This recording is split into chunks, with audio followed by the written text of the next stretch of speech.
হেই দুর্জয় public, সবাই কেমন আছেন? আশা করি ভালো আছেন। আজকে এমন কিছু কথা বলবো যেগুলো শুনলে আপনাদের চোখের পাপড়ি পালবেন না, আর এবং কান জ্বলে পড়ে যাবে এবং মনে ছটফট শুরু হয়ে যাবে।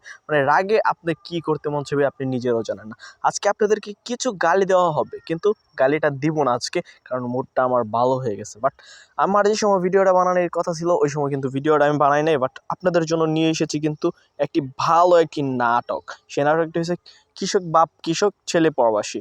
বাট এই নাটকটা খুবই ইন্টারেস্ট এবং খুবই জটিল। এই নাটকটা আমি দেখে আমার মাথাটা পুরা চটকে যায়, এবং এই নাটকের ভিউজ দেখে আমার তো আরও চমকে যায়। এই নাটকের ভিউজ মাত্র 15 দিনে হয়েছে মাত্র 1.5 মিলিয়ন। বাট এই ভিডিওতে আমি এটা আশাই করি নাই। বাট আমি এত রিভিউ করি, বাট এই নাটকটা নিয়ে যে আমাকে রিভিউ করতে হবে এটা আমি কখনো ভাবি নাই। বাট এই নাটকের রিভিউটা করতেছি কারণ জাস্ট শুধু একমাত্র এই নাটকের ভিউটার জন্য। এই নাটকে এত কম ভিউ পড়েছে। এই নাটকটা আপনাদেরকে রিকোয়েস্ট করব সবাইকে দেখবেন। অবশ্যই যারা আমাকে ভালোবাসেন অবশ্যই চ্যানেলটা সাবস্ক্রাইব করবেন, আর এই নাটকটা অবশ্যই গিয়ে দেখে আসবেন। এই নাটকের মাধ্যমে কিন্তু অনেক কিছু বুঝিয়েছে, এবং কৃষকের ছেলে প্রবাসী, বাট কৃষক তার বাবা কতটা কষ্ট করে এবং তার পরিশ্রম করে যে টাকা রোজগার করে, সেটা তার বাবাকে দেখলে বোঝা যায়।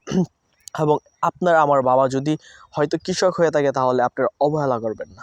উনি কিন্তু অনেক পরিশ্রম করে, এবং আমার বাবাও কিন্তু অনেক পরিশ্রম করে। যাই হোক, এই নাটকটা আপনারা দেখলে বুঝতে পারবেন যে কৃষকের ছেলের অহংকার বলতে কি, এক কথা বলতে কি, বাপে কেটে দেখতেই পারে না। আর আমি বলতে কি, এই নাটকটা আমি এতটা মজা পাইছি, বাট এতটা কষ্ট লাগছে এই নাটকটা দেখে, লাস্টে দিয়ে কিন্তু প্রবাস থেকে ছেলে এসে সব কিছু যে না বুঝতে পারছি যে ছেলের জন্য বাবা কতটা কষ্ট করেছে।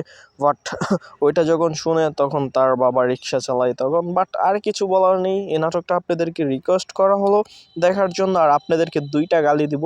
শালা অডিয়েন্স, বোকাচোদা অডিয়েন্স, সবগুলো হচ্ছে তার সিনেমেন্টাল। এত সুন্দর একটি নাটক, সেই নাটকটি যদি আপনারা দেখেন নাই, মিস করবেন। অবশ্যই ভালো থাকবেন। আমি আছি দুর্জয়। আল্লাহ হাফেজ।